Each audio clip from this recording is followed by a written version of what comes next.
students, it's Anuradha ma'am here. Welcome to my YouTube channel Meet Concept Easy. आज के video lecture में class 12 accountancy के chapter 2 को start कर रही हूँ, जिसका नाम है गुडविल। आज के वीडियो लेक्चर में मैं आपको मीनिंग बताऊंगी गुडविल का।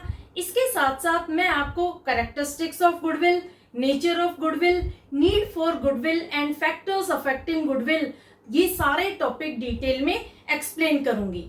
तो देखो, ये जो लेक्चर है ये बहुत इंपॉर्टेंट है, क्योंकि इसमें आपको मैं सारे बेसिक पॉइंट्स बताऊंगी जो गुडविल के होते हैं।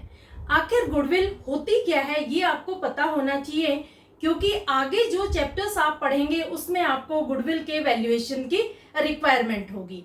तो जब आपको पता ही नहीं है कि गुडविल है क्या, तो आप उसका वैल्यूएशन कैसे करेंगे। तो सबसे पहले मैं आपको बताती हूँ कि आखिर गुडविल होती क्या है। देखो, गुडविल का मतलब होता है गुड नेम, रेपुटेशन। एक फर्म गुड नेम और रेपुटेशन अपने ओनर्स की ऑनेस्टी और हार्ड वर्क से अर्न करती है, उसे हम कहते हैं गुडविल। देखो, जब एक फर्म अपने कस्टमर को गुड क्वालिटी प्रोडक्ट प्रोवाइड करती है, गुड सर्विस प्रोवाइड करती है, तो कस्टमर सेटिस्फाइड फील करते हैं। और जब एक पर्सन सेटिस्फाइड फील करता है तो वो उस प्लेस पर दोबारा विजिट जरूर करेगा। तो गुडविल क्या है? गुडविल कुछ भी नहीं है, ये एक ऐसी सिचुएशन है जहां पर पुराना कस्टमर लौटकर दोबारा आता है तो फर्म हायर प्रॉफिट्स अर्न करेगी, और जब फर्म के हायर प्रॉफिट्स अर्न होंगे तो ऑटोमेटिकली वहां पर गुडविल रेज होगी। तो गुडविल के डेफिनेशन में आप क्या लिखेंगे? Goodwill is nothing more than the probability that old customer will resort to the old place। ये जो डेफिनेशन दी है ये दी है लॉर्ड एल्डन ने। देखो, ये सबसे बढ़िया डेफिनेशन है गुडविल की। गुडविल का मतलब क्या हुआ? गुडविल एक ऐसी प्रोबेबिलिटी है, प्रोबेबिलिटी यानी पॉसिबिलिटी, संभावना, जहां पर जो पुराना कस्टमर होता है वो लौटकर दोबारा आता है। तो जब पुराना कस्टमर दोबारा आएगा, इसका मतलब उस कस्टमर के माइंड में आपके बिजनेस के लिए, आपकी फर्म के लिए एक गुड इमेज बनी हुई है, एक गुड रेपुटेशन बनी हुई है। उसके माइंड में जो स्कीमा डेवलप हुआ है, जो परसेप्शन है आपके फर्म के लिए, वो पॉजिटिव है। तो देखो, जब हमारा पॉजिटिव परसेप्शन होता है, पॉजिटिव एटीट्यूड होता है, पॉजिटिव ही हमारी इमेज होती है, तो हम उस जगह पर बार बार विजिट करते हैं।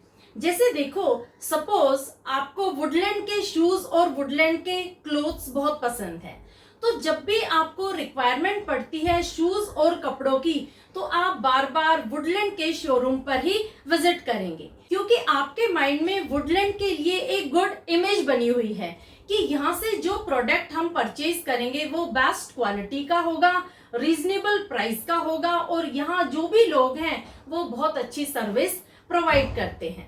तो देखो, जब आप बार बार वुडलैंड के शोरूम पर जाएंगे तो वहां पर सेल इंक्रीज होगी, और जब सेल इंक्रीज होगी तो ऑटोमेटिकली फर्म की गुडविल भी रेज होगी। तो समझ आया आपको गुडविल क्या है? गुडविल एक ऐसी प्रोबेबिलिटी है जहां पर पुराना कस्टमर लौटकर दोबारा आता है परचेज करने के लिए। क्लियर? अब देखो, इसके फीचर्स क्या हैं? फीचर्स हैं, it is an intangible asset. देखो, गुडविल ये एक इंटेंजिबल एसेट है। इंटेंजिबल का मतलब क्या होता है? ऐसी चीज जिसका कोई फिजिकल एग्जिस्टेंस नहीं होता, आप इसे देख नहीं सकते, इसे छू नहीं सकते, फिर भी इसकी वैल्यू होती है। जैसे पेटेंट्स हैं, कॉपीराइट्स है, ट्रेडमार्क्स हैं, इन्हें आप ना टच कर सकते हैं, ना आप देख सकते हैं, फिर भी ये आपके हायर प्रॉफिट्स अर्न करने में हेल्प करते हैं। तो गुडविल एक इंटेंजिबल एसेट है, इसका कोई फिजिकल एग्जिस्टेंस नहीं है, फिर भी इसकी हायर वैल्यू है। Clear? Next feature is it attracts customer to come frequently. देखो, जिस फर्म की गुडविल हायर होती है वहां पर जो कस्टमर है वो ऑटोमेटिकली विजिट करता है, क्योंकि कस्टमर सेटिस्फाइड होते हैं। उन्हें पता है कि जो प्रोडक्ट हम यहाँ से परचेज करेंगे वो बेस्ट क्वालिटी का होगा और रीजनेबल प्राइस का होगा। तो उन्हें जब भी प्रोडक्ट की रिक्वायरमेंट होती है वो हमेशा उसी शोरूम पर विजिट करते हैं। तो बार बार फ्रीक्वेंट विजिट करने से फर्म का प्रॉफिट इंक्रीज होता है और फर्म की गुडविल रेज होती है। Next point is it helps in earning higher profits. Goodwill help करती है फर्म की हायर प्रॉफिट्स अर्न करने में। देखो, जब कस्टमर सेटिस्फाइड होगा क्वालिटी ऑफ प्रोडक्ट से रिलेटेड, सर्विस से रिलेटेड, तो बार बार वो विजिट करेगा, तो वहां पर क्या होगा, एक रेडी सेल होगी, और जब सेल ज्यादा होगी तो ऑटोमेटिकली वहां प्रॉफिट भी इंक्रीज होगा। Clear? Next point is it has realisable value when business is sold.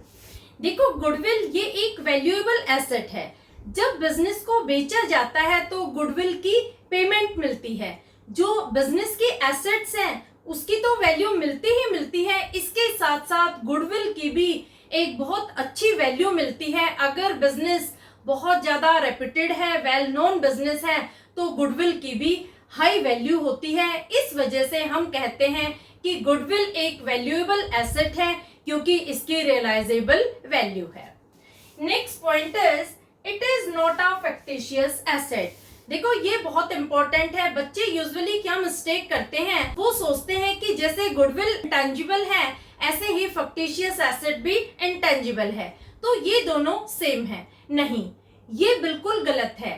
जो गुडविल है इसकी वैल्यू है, ये एक वैल्यूएबल एसेट है, जबकि जो फैक्टिशियस एसेट है इसकी कोई वैल्यू नहीं होती, ना ही कोई इसका फिजिकल एग्जिस्टेंस होता है और ना ही इसकी रियलाइजेबल वैल्यू होती है। ये एक लॉस होता है, एक्सपेंस होता है जो इररिकवरेबल होता है, जैसे preliminary expenses, promotional expenses, loss on issue of shares, loss on issue of debentures, ये सब एग्जांपल है फिक्टिशियस एसेट के। ये दोनों एक दूसरे से टोटली डिफरेंट है, क्योंकि गुडविल एक वैल्यूएबल एसेट है, इसकी रियलाइजेबल वैल्यू होती है, और जो फिक्टिशियस एसेट है इसकी कोई रियलाइजेबल वैल्यू नहीं होती। क्लियर? तो ये सारे पॉइंट्स थे फीचर्स ऑफ गुडविल के। अब मैं आपको बता रही हूं nature of goodwill. Goodwill is an intangible asset. Accounting standard 26 prescribes that goodwill is not recognized in the books of account unless consideration is paid for it। देखो, nature of goodwill में दो चीजें हैं। पहला पॉइंट क्या है कि ये इंटेंजिबल एसेट है। ये किसने कहा है? ये कहा है अकाउंटिंग स्टैंडर्ड 26 ने। अकाउंटिंग स्टैंडर्ड 26 क्या है? देखो, जो इंडिया का सबसे बड़ा अकाउंटिंग सिस्टम है ICAI, वो कुछ रूल्स बनाता है जिन्हें हम कहते हैं अकाउंटिंग स्टैंडर्ड्स। तो एक स्टैंडर्ड है जिसका नाम है अकाउंटिंग स्टैंडर्ड 26। वो ये कहता है कि गुडविल एक इंटेंजिबल एसेट है। ये तो एक बात है।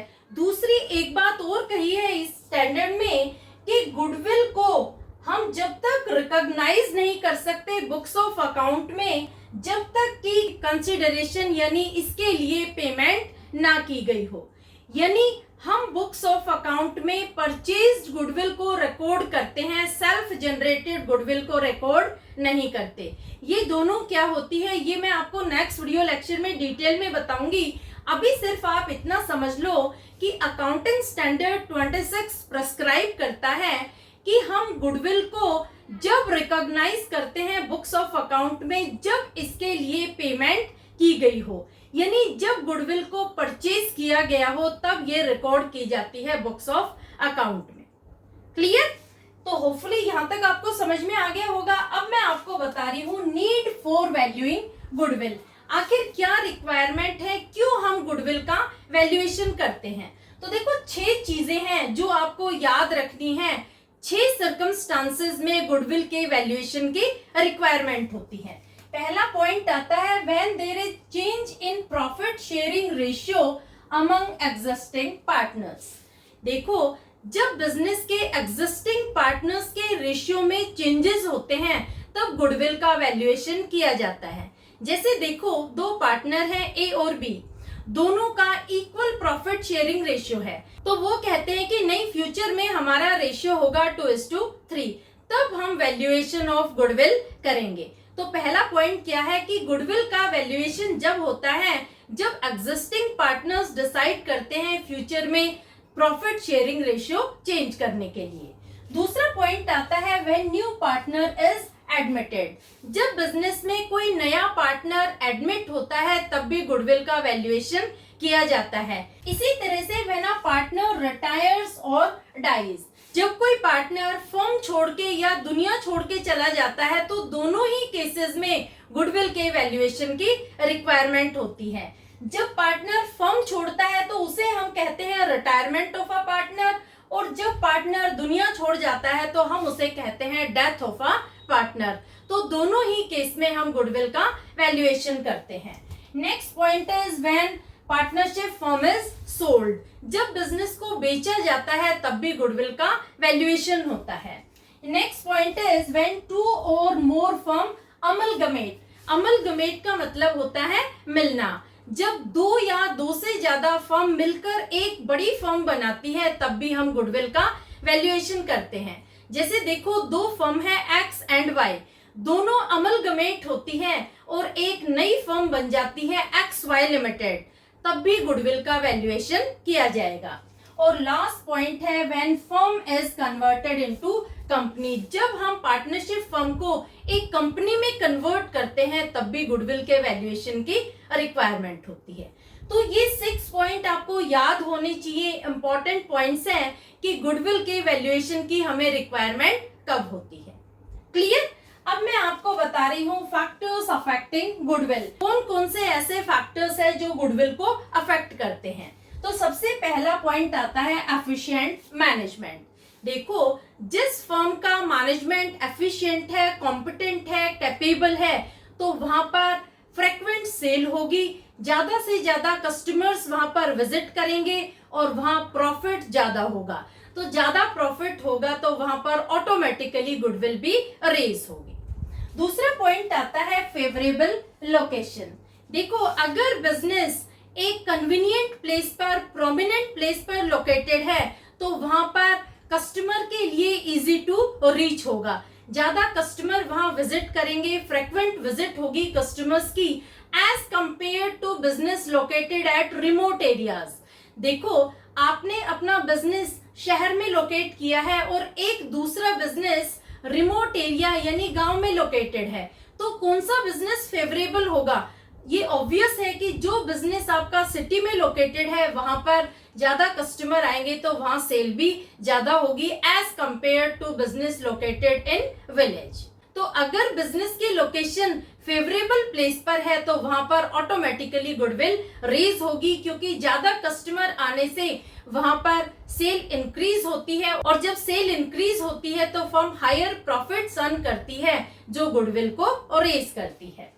Next point is longer establishment of business. देखो, एक पुराना बिजनेस बेटर नोन होता है कस्टमर्स को, क्योंकि ओवर पीरियड ऑफ टाइम उसकी गुड रेपुटेशन होती है, तो वहां पर नंबर ऑफ कस्टमर्स ज्यादा होंगे as compare to newly established business. जो बिजनेस पुराना है वो वेल नोन है, उसे लोग जानते हैं, तो जब भी उन्हें प्रोडक्ट की रिक्वायरमेंट होगी तो वो प्रेफर करेंगे ओल्ड बिजनेस के प्रोडक्ट को, क्योंकि उसकी ऑलरेडी मार्केट में एक गुड रेपुटेशन है, उसकी हायर गुडविल है। जो बिजनेस नया एस्टेब्लिश हुआ है वहां पर कम सेल होगी और वहां पर गुडविल भी लेस होगी। Next point is advantage of patents. देखो, कई बार क्या होता है कि आप मोनोपोली मार्केट एंजॉय करते हैं, यानी किसी प्रोडक्ट को बनाने के लिए आपको पेटेंट मिल जाते हैं। पेटेंट का मतलब होता है स्पेशल राइट्स, यानी उस प्रोडक्ट को आपके ही कंपनी बना सकती है, कोई दूसरी कंपनी को अलाउ नहीं होता है, लाइसेंस नहीं मिला होता है उस प्रोडक्ट को प्रोड्यूस करने के लिए। तो जब आपके पास मार्केट की मोनोपोली होती है तो ऑटोमेटिकली आप ही वहां पर सप्लायर होंगे प्रोडक्ट के लिए। तो जब आप ही सप्लायर हैं तो आपके ही कस्टमर्स वहां पर इंक्रीज होंगे, इस वजह से आपकी रेडी सेल होगी, हायर प्रॉफिट्स होंगे और वहां पर आपकी हाई गुडविल होगी। Next point is quality. देखो, अगर फर्म की गुड रेपुटेशन है क्वालिटी प्रोडक्ट के लिए तो वहां पर रेडी सेल होगी, क्योंकि कस्टमर बेटर नोन है क्वालिटी प्रोडक्ट के लिए। उन्हें पता है कि आपकी फर्म का प्रोडक्ट क्वालिटी प्रोडक्ट होगा, तो उन्हें जब भी रिक्वायरमेंट होगी वो बिल्कुल आंख बंद करके आपकी फर्म के प्रोडक्ट को परचेज करेंगे, क्योंकि वो रिलाई करते हैं, उनका फेथ है, उनका कॉन्फिडेंस है, उनके माइंड में एक स्कीमा डेवलप्ड है कि आपका प्रोडक्ट हाई क्वालिटी का होगा, रिजनेबल प्राइस का होगा। तो जब इस तरह की इंटेंशन हो जाती है कस्टमर की, तो वहां पर रेडी सेल होती है, हायर प्रॉफिट्स होते हैं और हाई गुडविल होती है। Next point is nature of business. देखो, अगर आपका बिजनेस डेली यूज आइटम का है तो वहां पर ज्यादा प्रॉफिट होगा, क्योंकि वहां डिमांड स्टेबल है। वहां जो आपके आइटम की डिमांड है वो स्टेबल डिमांड है, वो रेगुलर डिमांड है। तो जब रेगुलर कस्टमर आएगा तो वहां पर हायर सेल होगी, हायर प्रॉफिट्स होंगे और वहां की गुडविल भी हाई होगी। And last point is past performance. देखो, अगर आपकी फर्म पिछले कई सालों से हायर प्रॉफिट्स अर्न कर रही है तो मार्केट में आपकी गुड रेपुटेशन होगी, गुड इमेज होगी, कस्टमर आपके ही प्रोडक्ट को बाई करने के लिए प्रेफर करेगा, तो ऑटोमेटिकली आपकी सेल इंक्रीज होगी, प्रॉफिट हाई होगा as compare to firm who is earning less profit in the previous years. Clear? तो होपफुली ये सारे फैक्टर्स आपको समझ में आ गए होंगे जो गुडविल को अफेक्ट करते हैं। नेक्स्ट वीडियो लेक्चर में मैं आपको क्लासिफिकेशन बताऊंगी गुडविल का, इसके साथ साथ मैं आपको मेथड्स बताऊंगी कि कौन कौन से मेथड्स है जो गुडविल वैल्यूएशन में यूज किए जाते हैं। बाद में टीएस गरेवाल के एक्सरसाइज के सारे क्वेश्चंस मैं आपको डिटेल में करवाऊंगी, तो मेरे चैनल को सब्सक्राइब कर लेना, लिंक अपने फ्रेंड्स को जरूर शेयर कर देना ताकि उनको भी पता लग जाए कि सारे कंसेप्ट्स मैं क्लियर करूंगी और सारे एक्सरसाइज के क्वेश्चन मैं आपको सीरीज में करवाऊंगी। क्लियर? तो होपफुली आज का वीडियो लेक्चर आपको अच्छे से क्लियर हो गया होगा। फिर भी किसी तरह की कोई क्वेरी हो तो feel free to comment in comment box. Thank you so much.